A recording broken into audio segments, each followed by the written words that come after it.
जलविद्युत क्षेत्रात राज्याचं मोठं पाऊल.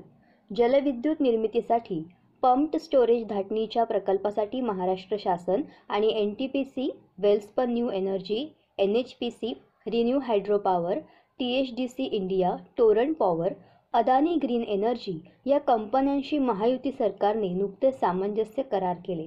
यामुळे 62,550 इतकी रोजगार निर्मिती होणार आहे. उपमुख्यमंत्री देवेंद्र फडणवीस यांच्या पुढाकाराने हे विक्रमी करार करण्यात आले असून त्यातून 35,240 मेगावॅट वीज निर्मिती होणार आहे.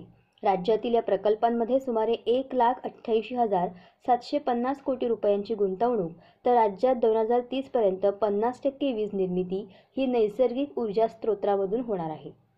या करारांमुळे शाश्वत वीज निर्मिती आणि अर्थव्यवस्था वाढीस मोठा हातभार लागणार आहे. राज्याची एकूण वीज निर्मितीची स्थापित क्षमता 46,000 मेगावॅट असून 40,870 मेगावॅटचे पंप्ड स्टोरेज क्षेत्रात वीज निर्मिती करार झाल्याने हरित ऊर्जा क्षेत्रात राज्याचे हे मोठे पाऊल आहे.